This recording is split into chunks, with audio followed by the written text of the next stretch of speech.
Hello student, welcome to my channel. Today we will discuss a modern novel, A Passage to India by Edward Morgan Foster. It was written in 1924.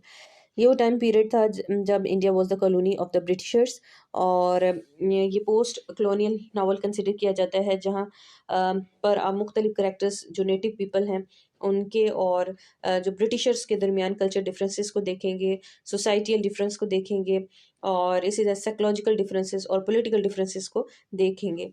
और EM foster ने जब इस novel को लिखा तो basically उसने दो comparison draw किए, एक इंडियन कैनेडियंस के साथ, मुस्लिम हिंदूज और इसी तरीके से ब्रिटिशर्स और इंडियन के साथ।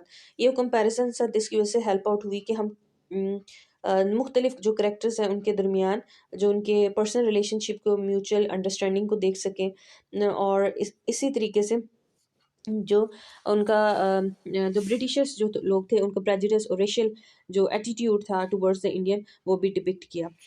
यहाँ पे इंपॉर्टेंट चीज़ मैं बताऊंगी कि ये जो नॉवल है ये थर्ड पर्सन ऑमनिसेंट टेक्निक पर डेवलप किया गया, ऐसी टेक्निक जिसमें राइटर स्टोरी टेलिंग के वे से पूरी करेक्टर्स की फीलिंग्स और थॉट्स को डिपिक्ट कर रहा है, उनके माइंड में क्या है जो कुछ चल रहा था इंस्टेड ऑफ एक्शन के थ्रू।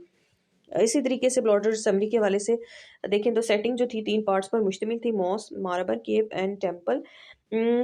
जो था मॉस था, इसकी अपनी रिप्रेजेंट है, it's representation of peace harmony को रिप्रेजेंट करे और यही वो जगह थी जहाँ प्रोटैगनिस्ट जो नॉवल था डॉक्टर अजीज़ और मिसेस मोर का इनकाउंटर हुआ था, क्योंकि हर पार्ट के अंदर एक खास वे से सिग्निफिकेंस क्रिएट की गई है।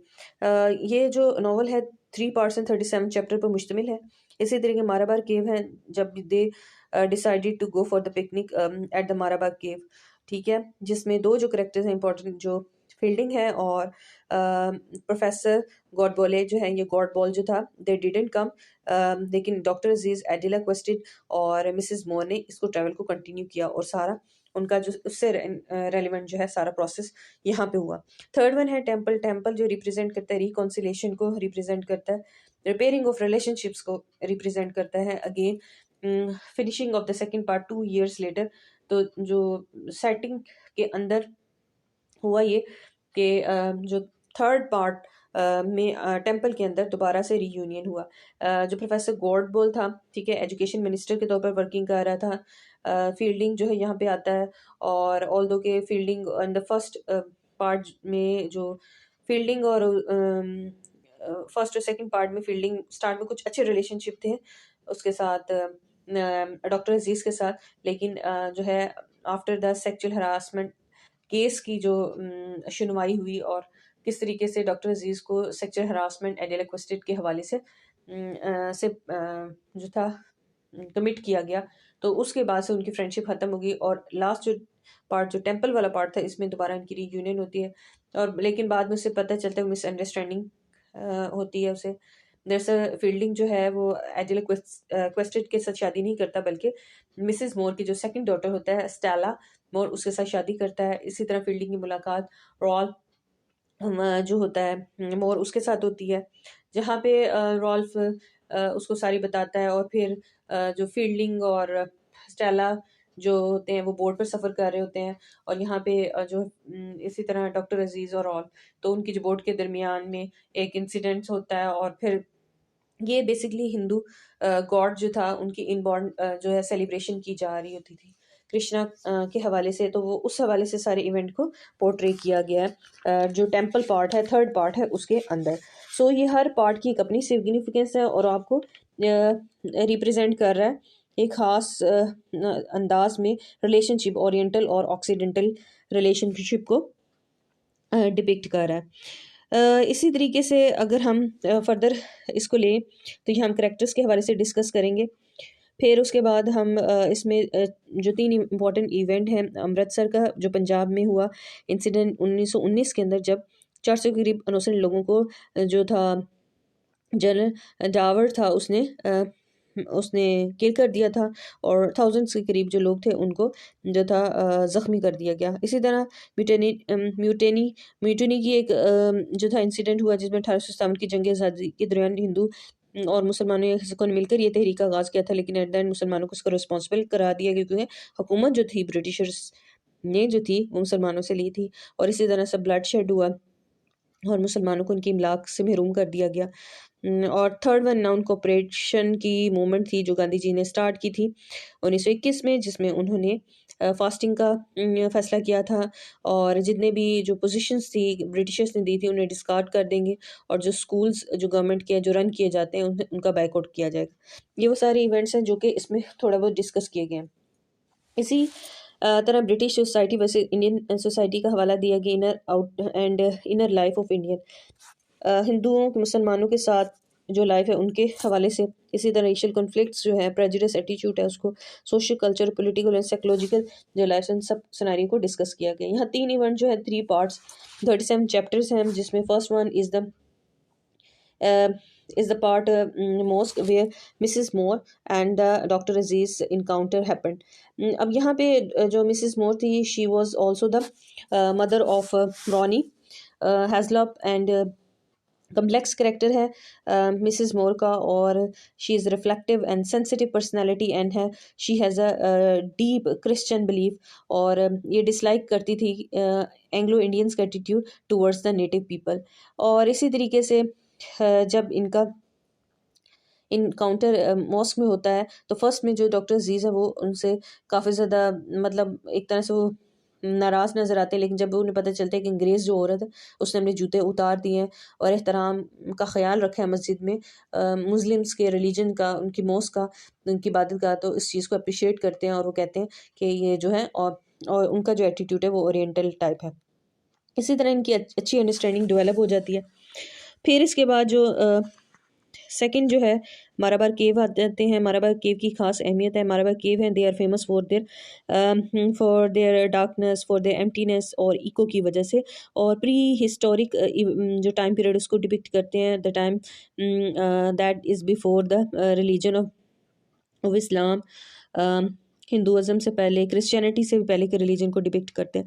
यहाँ पे अगर आप नेल की स्क्रैच भी करते हैं तो एक साउंड प्रोड्यूस होती है जो कहाँ तक इको क्रिएट, बूम की आवाज़ जो रिप्रेजेंट करती है कि अगर आप इनको देखें और इनकी वॉल्स को देखें, they are so much shiny, तो ये फ्लेम क्रिएट करती थी, लेकिन ऐसा फ्लेम जो सोल का फ्लेम होता है, लेकिन फ्लेम जो आपस में मर्ज नहीं होते, एक यूनिवर्स का फ्लेम और एक सोल का फ्लेम।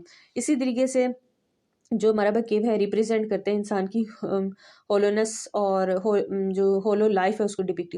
जब डॉक्टर अजीज़, मिसेस मोर और Adela Quested they decided to go for the picnic at the Marabar cave, लेकिन फील्डिंग और जो प्रोफेसर गॉडबॉल था, जो कि before that they met at the tea party, उन्होंने पहले डिसाइड किया हुआ था कि दे विल गो टुगेदर, लेकिन फील्डिंग और गॉडबॉल नहीं आते और they at last they have to carry on their journey.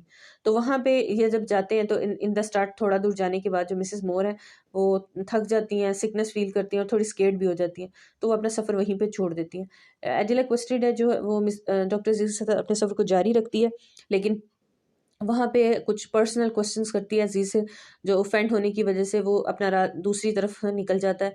तो she was considering something other thing, और उसे रियलाइजेशन होती है अपने और रोनी के रिलेशनशिप की कि although Ronnie and Adela Quested they are engaged but they are not in the true relationship.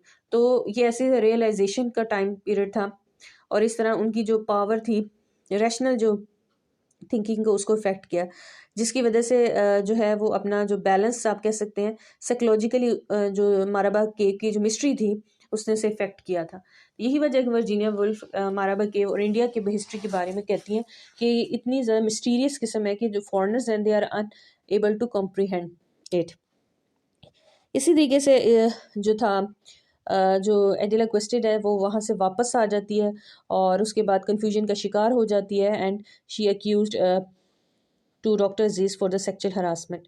अब यहाँ में जब सेक्चुअल हरासमेंट का होता है तो उस टाइम में जो इम्पॉर्टेंट बात ये है कि इनको डॉक्टर अजीज़ को अंदर कर लिया जाता है। ये सारी की सारी जो सेटिंग हो रही है चंद्रापुर में हो रही है, और इसके अलावा यहाँ पे ये डिसाइड करते हैं बहुत से ऐसे लोग, जैसे कि क्लब के अंदर जो एंग्लो इंडियंस होते हैं, वंस अपॉन अ टाइम जो डॉक्टर अजीज़ होते हैं पोलो खेला होता है, तो वो कंसिडर करते, कुछ सिंपैथी होती है, बिकॉज रीज़न इज़ दैट कि वो कल्चर को बहुत ज़्यादा अहमियत देते हैं। इसी तरह एक और वाक़या जो कल्चर के हवाले ही से था, जिसमें जब पार्टी पर इनवाइट होते हैं डॉक्टर अजीज़ और फील्डिंग, इन सबको पार्टी अटेंड करनी होती है एंग्लो इंडियंस के साथ, तो फील्डिंग का जो कॉलर स्टैट वो ना मिलने की वजह से जो डॉक्टर अजीज उसे दे देता है एज अ फ्रेंड कंसिडर करते हुए। तो जो रॉनी हैजलब है जब उसको देखता है तो वो कंसिडर करता है कि दे आर इल मैनर्ड।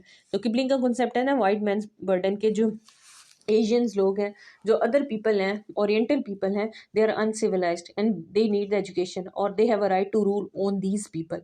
जिस तरह के थे अफ्रीकन रीजन्स के अंदर, कीनिया वगैरह के अंदर मुख्तलिफ जो फ्रांस और इससे रेलिवेंट जो मुख्तलिफ कंट्रीज थे, they conquered their land and there is use their resource for their own benefit. ठीक है, हार्ट ऑफ द डार्कनेस एक फेमस जो नावल है वो इसकी एग्जाम्पल है। इसी तरीके से ये पोस्ट कॉलोनियल के हवाले से था। वापस आने के बाद डॉक्टर अजीज़ को जब ट्रायल में हेल्प आउट की ज़रूरत होती है तो फील्डिंग जो उसकी जो है इतनी ज़्यादा हेल्प आउट नहीं कर पाता और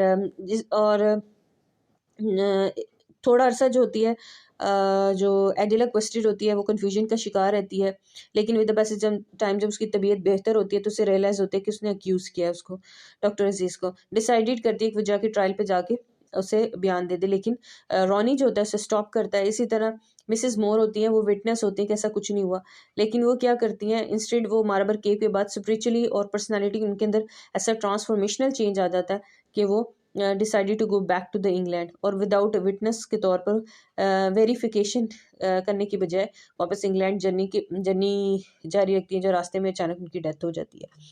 अब मिसेस मोर की डेथ हो गई और एडिला क्वेस्टेड यहाँ पे है। इस सारे सिनेरियो के अंदर एडिला क्वेस्टेड जो है डिसाइड करती है कि वो जो है सारे सिनेरियो को क्लियर कर देगी और जो रॉन्ग अक्यूज किया उसने डॉक्टर अजीज़ को, तो उस टाइम के अंदर जो है रॉनी उसे मना करता है और फिर जो इतने भी किसी अपना जो बयान उस पर कायम रहने के लिए कहता है।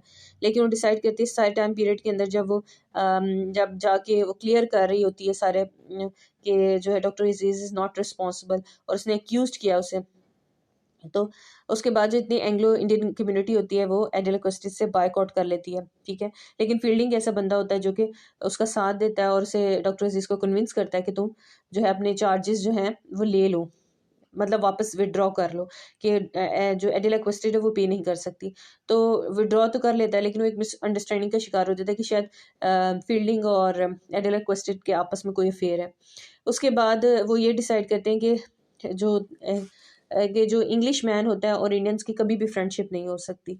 सो इसी वजह से जो नावल है उसके अंदर यही बात क्या पॉसिबल है ऐसे दो लोग जिनका कल्चर बहुत ज़्यादा डिफरेंट है, तो वेदर और not it is possible to be friend with the English man.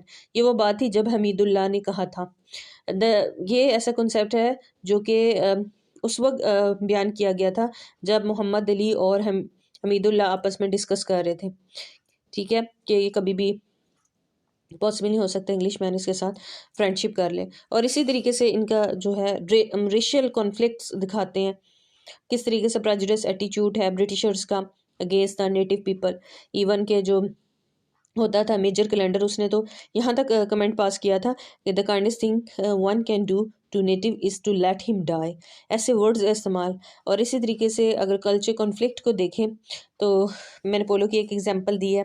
इसी तरह जब अजीज़ was dressed from type into the spot but he had forgotten his back collar stat and then and there you the Indian all over. इस तरीके से रोनी ने उसको किस तरीके से उसको मजाक उड़ाया और उसकी जो है ना तमहसर बना इस सारी सीन के अंदर। टेम्पल जो है थर्ड इज़ द रिकन्सिलेशन है, रिपेयरिंग ऑफ रिलेशनशिप है। जब दोबारा जब 3 पार्ट्स कंप्लीट होते हैं, 2 साल अरसा गुजरता है और न्यू वो जगह होती है जहाँ पे ये दोबारा मिलते हैं और एक हिंदू जो लोग हैं उनके जो है गॉड की सेलिब्रेशन हो रही होती है और वहाँ पे वो उनकी बॉन्ड की सनमनी सालगिरह मना रहे होते हैं। तो वहाँ पे यूनिवर्स ऑफ गॉड के हवाले से तो वहाँ पे प्रोफेसर गॉड बॉल जो है as a ministry of education बन चुका होता है। डॉक्टर अजीज़ जो है वहाँ पे एक लोकल अस्पताल में परफॉर्म कर रहा होता है और इसी तरीके से उसकी मुलाकात फील्डिंग से होती है। और वो अज्यूम करता है कि फील्डिंग की शादी एडिला क्वेस्टेड, लेकिन बाद में पता चलता है कि उसकी शादी मिसेस मोर की जो सेकंड डॉटर है जो थी स्टेला उसके साथ होती है, स्टेला मोर के साथ होती है। और रॉल्फ जो था जो रॉल्फ उसके साथ मुलाकात होती है, और जब वो रॉल्फ के साथ बैठा होता है बोट के अंदर, इसी तरह फील्डिंग जो स्टेला के साथ, और फिर दोनों बोट्स के दरमियान एक चीज़ आके गिरती है, और फिर इस तरीके से निसारा और उनके आपस में जो मिसअंडरस्टैंडिंग है वो डिसॉल्व हो जाती है। So temple is the way of reconciliation. और ये वो सारी चीज़ें हैं जो रिप्रेजेंट करते हैं इन सारे सिनारियों के अंदर। अब इसमें हम करेक्टर्स को देखते हैं। मिसेस मोर है, ठीक है, और she was the mother of Ronnie Heaslop, और रिफ्लेक्टिव है, सेंसिटिव पर्सनालिटी है, एंड डीप क्रिश्चियन बिलीव है, और like the doctor Aziz and she has a counter with Aziz in the mosque. और इस तरह उनकी ट्रांसफॉर्मेशन होती है इनके करेक्टर में माराबा केव के विजिट के बाद, और किस तरीके से उनका करेक्टर जो है पॉजिटिव करेक्टर से नेगेटिव करेक्टर की तरफ टर्न आउट होता था, और फिर वो लेस रिलीजियस पर्सनालिटी में कन्वर्ट हो जाती हैं और अस्केप करने की कोशिश करती हैं उस सारी सच्चाई से। इसे नेक्स्ट है डॉक्टर अजीज़, प्रोटैगनिस्ट है। डॉक्टर अजीज़ जो है एक मुस्लिम है, एक कम्प्लेक्स इंटेलिजेंट करेक्टर है, सेंसिटिव है, आउटगोइंग है, लेकिन थोड़ा सा ना उसके अंदर प्रॉब्लम ये इरेशनल है, सोचे समझे बगैर उसने हर हर काम करता है, ठीक है। सम टाइम सस्पिशियस हो जाता है। ये वजह है कि जो फील्डिंग और गॉड बोले नहीं पहुंचा था तो उसे वेट करना चाहिए था, लेकिन वो उनको लेके हैफेजर्डली वहाँ से चला गया। लेकिन ये है डॉक्टर अजीज़ ने हॉस्पिटैलिटी दिखाई थी towards the Adela Quested and Mrs Moore, और काइंडनेस शो की थी, ठीक है। इनके अच्छे रिलेशनशिप थे एडेला क्वेस्टेड के साथ, मिसेस मोर के साथ। और जो फील्डिंग था जो स्टार्ट में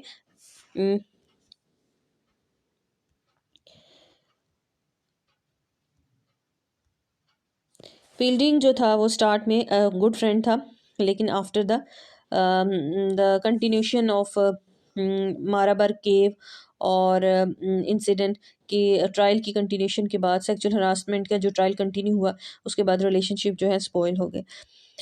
ये वो दो इंपॉर्टेंट कैरेक्टर मैंने आपसे बताया, मिसेस मोर, डॉक्टर अजीज़। अब जो नेक्स्ट कैरेक्टर है वो एडिला क्वेस्टेड है। इसमें ये करेक्टर के बारे में आपको बताना चाहूँगी। ऐसा करेक्टर है जो कि she was against with Ronnie Heaslop, and Ronnie Heaslop जो है he was the son of Mrs Moore, against with Adela Quested. Extremely racist है पर्सनालिटी का, प्रेजुडिस है बहुत ज़्यादा इंडियंस लोगों के बारे में, हिंदू हो मुस्लिम्स हो उन सब के। और एक सिटी मजिस्ट्रेट का जो ओहदा है वो रखता है, और बड़ा ही कॉन्शियस अपने करियर के हवाले से अपनी ड्यूटी को इन टाइम परफॉर्म कर रहा है, हर चीज़, ईच एंड एवरीथिंग। वो कहते हैं ना किपलिंग का कॉन्सेप्ट है वाइट मैंस बर्डन, उसको बहुत बेहतरीन तरीके से फॉलो करता है। और क्रिश्चियनिटी, सारे रिलीजन में सिर्फ क्रिश्चियनिटी को इज्जत देता है। वो कहता है कि वही बिकॉज रीजनिंग देता है कि हाउ टू मिनॉक on the world, so don't believe on the religion. ये ऐसा बंदा था जो आप कह सकते हैं जस्ट कंसर्न अबाउट करियर, और example of the English colonised white man burden को रिप्रेजेंट करता है, और deep sense of civilisation, beauty and honour को। एडिला क्वेस्टेड है, ये लेडी है जो कि अंगेज्ड है रॉनी हेजलप से, और सीरियस है, क्यूरियस है, यंग वूमेन है, इनसिक्योर पर्सनालिटी है, और एम्बिगुअस है, और rational and destroyed by the Marabar cave ने उसकी जो रैशनल माइंड की पर्सनालिटी है उसको अफेक्ट कर दिया। एक अच्छा हज़ा रैशनल बंदा जो है, ट्रांसफॉर्मेशन होती है नेगेटिव करेक्टर के अंदर ड्यूरिंग द माराबर केव के अंदर, उसकी मिस्ट्री और उसके इको की साउंड्स है वो इतनी ज़्यादा इफेक्ट होती है, यू कैन से कि जो ईवल है कॉन्कर द गुडनेस। जितनी भी गुड कैरेक्टर्स थे उनकी जो गुडनेस को उसने ईवल ने कॉन्कर कर दिया। जैसे कि प्रोफेसर गॉडवेल कहता है कि यूनिवर्स में ईवल भी एग्जिस्ट करता है, evil is also the part of the universe. और किस तरीके से एडेला क्वेस्टेड कंफ्यूज होती थी, एस्केप कर जाती है माराबर केव से भागती हुई। और ये इंपॉर्टेंट कैरेक्टर जिसने फर्दर कंटिन्यू किया है। She unfairly accuse the doctor Aziz for the sexual harassment, और फिर लास्ट में एडमिट कर लेती है, और एंग्लो इंडियन कम्युनिटी उसे जो है बायकॉट कर देती है एक्सेप्ट द फील्डिंग, और फील्डिंग उसे हेल्प आउट करता है यहाँ पे सेटलिंग में, यहाँ पे उस सारे प्रोसेस के अंदर प्रॉब्लम से गुजरने में हेल्प आउट करते हुए निकालता है। जो डॉक्टर अजीज़ के साथ ही शेरर फील्डिंग है। शेरर फील्डिंग का जो करेक्टर है, he is the head master of the local school. अब अजीज़ का फ्रेंड भी है, फर्स्ट प्लेजेंट करेक्टर था, फर्स्ट इसका अच्छे रिलेशनशिप थे डॉक्टर अजीज़ के साथ, और he was such kind of person who was free from the prejudice and generalisation. लोगों को इस बेस पर रिलेशनशिप नहीं बनाता था, love and respect to the people, and revolutionary thoughts भी रखता था, prefer to the individual and personal relationship. जैसे रोनी था वो कंसर्निंग था अपनी ड्यूटी ऑनर और अपनी जो अपने करियर के हवाले से, तो ये कंसर्न था पर्सनल रिलेशनशिप पर, इंडिविजुअल रिलेशनशिप पर, दैट जज the rule to the world. इस बेस पर वो जो है लोगों को डिसाइड करता था कि जज करता था कि लव परफेक्शन पर, ये उसके पर्सनल रिलेशनशिप की बेसिस थी। और एट द एंड वो मैरी किया था उसने स्टेला मोर के साथ, और ट्रांसफॉर्मेशन हुई इसके करेक्टर। आप कह सकते हैं ऐसा करेक्टर था जो कि लॉयल नहीं था सो मच, इसलिए उसने डॉक्टर अजीज की टफ टाइम के अंदर इतनी हेल्प आउट नहीं की। और इसी तरह टू टाइम जो है डॉक्टर अजीज को अबंडेंट कर दिया। वन टाइम जब उन्होंने they have to go to the Marabar cave, picnic के लिए जाना था लेकिन नहीं आया, ना फील्डिंग आया ना गॉड बॉल आया। और फिर उसके बाद जो है जो ट्रायल के सारे प्रोसेस के अंदर भी, ठीक है। ये थोड़ा आइडिया आपको मिल गया। इसके बाद हम इम्पोर्टेंट करेक्टर जो लास्ट में करेक्टर है, सिक्स हमारा करेक्टर है, ये है प्रोफेसर गोल्डबॉल, जो कि professor gold he was a Hindu philosopher. ऐसा पर्सन है जो वाइज भी था, स्ट्रेंज मैन था। इसके अंदर एक फोर साइटिंग एबिलिटी थी कि फ्यूचर के बहुत सी चीज़ों के बारे में प्रिडिक्ट कर लेता था। बिकॉज रीजन मेडिटेशन जो लोग बहुत ज़्यादा करते हैं, जो गॉड के साथ यूनिवर्स के साथ अपनी अटैचमेंट करते हैं, उनके अंदर ये क्वालिटीज़ होती हैं कि वो थॉटफुल होते हैं, वाइज होते हैं, aware of the universal mystery. He understand everything Godbole far from the humanity. वो उसका आप ऐसा सकते हैं ऐसा बंदा था जिसका मेडिटेशन गॉड के साथ रिलेशनशिप बड़ा स्ट्रॉन्ग था, और थोड़ा अपने आप को अकेला तन्हाई में अपने आप को रखता था, और some time foresee the future events and believe in the love among the people for in respect of the native, कि क्या इर्द गिर्द उसके लोग कैसे हैं क्या है, वो उस बेस पर अपने रिलेशनशिप को बिल्डअप नहीं करता था।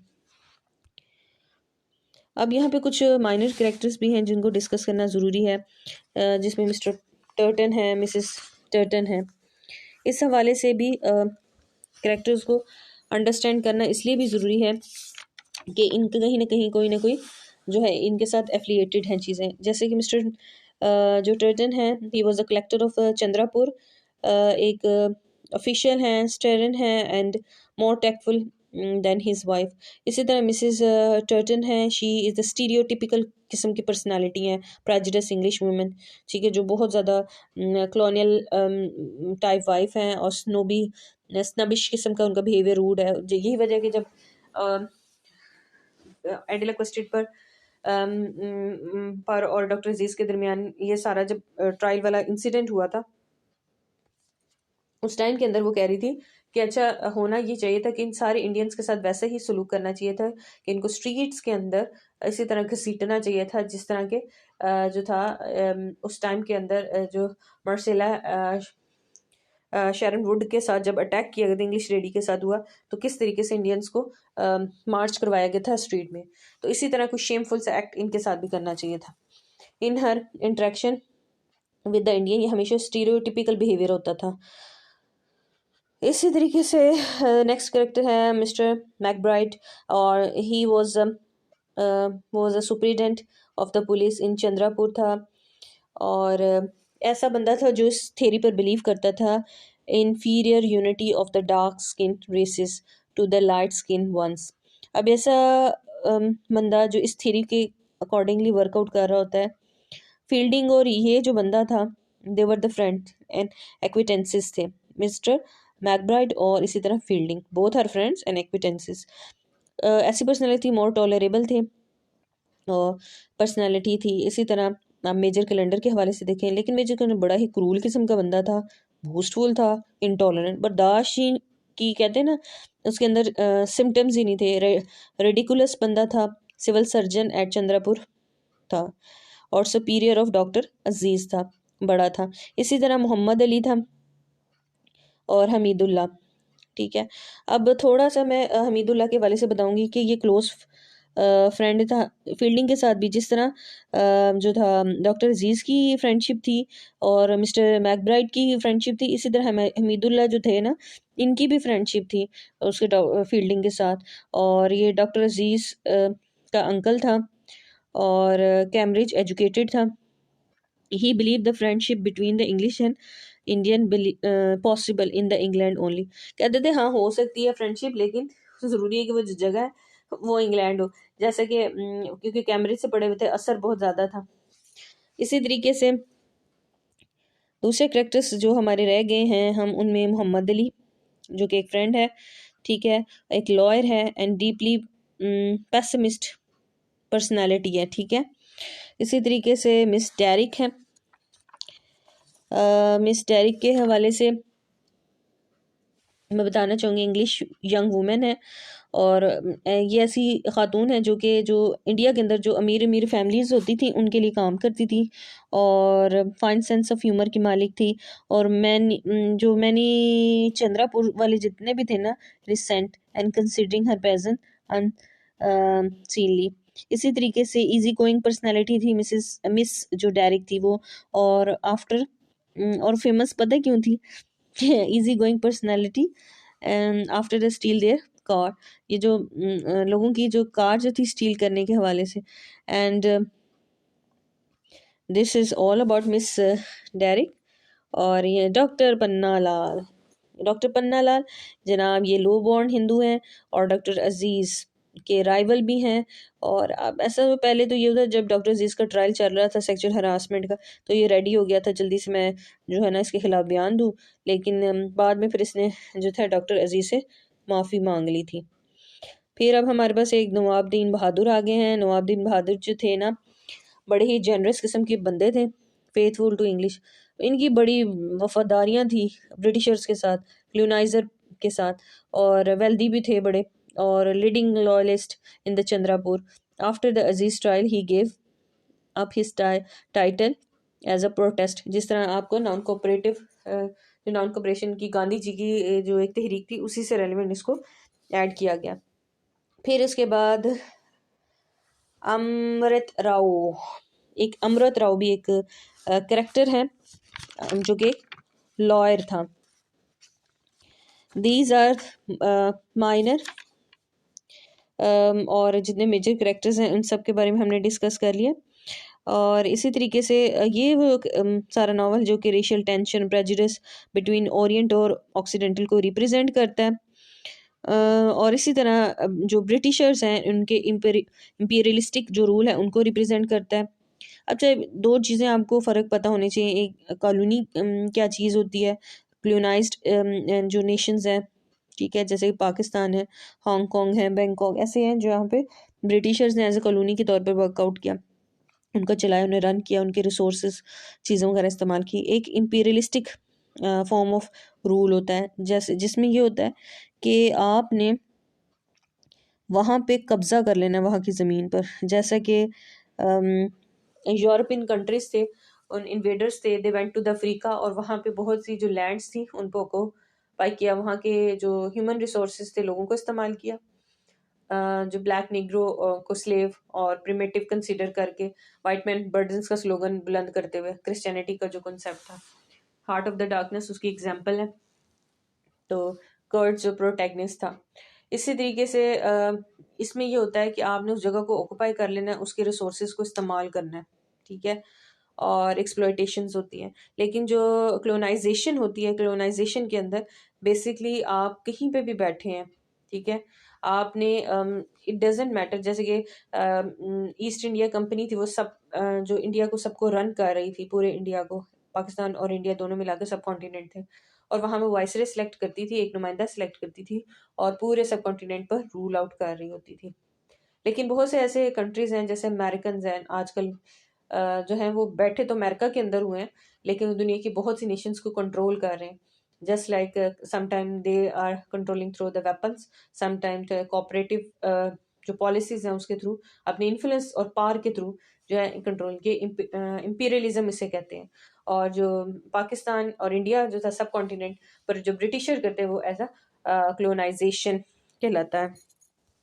इसी तरीके से फ्रीडम स्ट्रगल को डिपिक्ट करता है, किस तरीके से जो अपनी स्ट्रगल की और at the last they got the freedom. और इसी तरीके से ये पोस्ट कलोनियल नावल को डिपिक्ट करता है। It's all about this novel, ठीक है। आपने इन चीज़ों को याद रखना है। 3 पार्ट्स थे। माराबाग केव की अपनी अहमियत थी, ठीक है, और इसी तरीके से जो केव्स मोस्ट जो है होलीनेस को, हार्मनी को और पीस को डिपिक्ट करता है। केव्स जो होते हैं, जो माराबर केव हैं, वो एम्प्टीनेस होलीनेस को रिप्रेजेंट करता है, टेम्पल रिकंसिलेशन को। वास्ट जो इंसेक्ट होता है जो कि रिप्रेजेंट कर रहा है बेसिकली, जब वो मिसेस मोर जो है उसको देखती हैं कोट पैक के ऊपर, तो उसे डियर कहती हैं।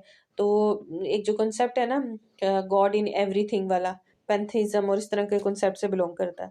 इस तरह ग्रीन बर्ड जो होता है, ऐसा होता है कि रोनी हैजलप और एडिला क्वेस्टेड जो होते हैं वो they were discussing they are unable to recognise the green bird, और जिसका ये सिंबल ये रिप्रेजेंट करता है कि जो रोनी और एडिला है they are unable to comprehend the mystery of India. Oriental people, जो ओरिएंटल अर्थ है, ज़मीन है, उसकी मिस्ट्री, उसके हॉरर और उसकी जो सारे पीछे जो कल्चर है उसको, सोशल और फैब्रिक है, उसे unable to understand all these things. और इसी तरह स्काई जो है वो रिप्रेजेंट करता है कि स्काई हमेशा जो वर्ड होता है वो हमेशा represent the entity that embrace all the things, जिसमें आप वास्टनेस को देख रहे होते हो, ठीक है। So the symbol of inclusiveness को रिप्रेजेंट करता है। It can also be read as the vast expanse of other British imperial control और inconceivable vastness of India itself. फिर इसके बाद जो लास्ट है कैक्टस की एग्जांपल यहाँ कोट की गई है। कैक्टस किस हवाले से है कि कैक्टस वगैरह जब देखते हैं सिंबल ऑफ मल्टी डायमेंशनल उसका है और एम्बिगुअस है in accordance of the philosophical theme. अगर हम देखें तो ये जो कैक्टस का जो सिंबल होता है वो मल्टी डायमेंशनल भी होता है और फिलोसफिकल एम्बिगुइटी क्रिएट करता है। यही वजह है कि जब माराबार केव की साइड पे जा रहे थे एडिला क्वेस्टेड और डॉक्टर अजीज, तो वहाँ कैक्टस वो देखते हैं। He consider to be the modernistic novel as compare to the period use as the symbolism. और यहाँ से मुख्तलिफ बाज़ जगह एरनी का इस्तेमाल करता है, बाज़ जगह सिंबलिज्म का, और बाज़ जगह सटायर भी क्रिएट कर रहा होता है। So it's all about this novel, A Passage to the India. I hope you understand.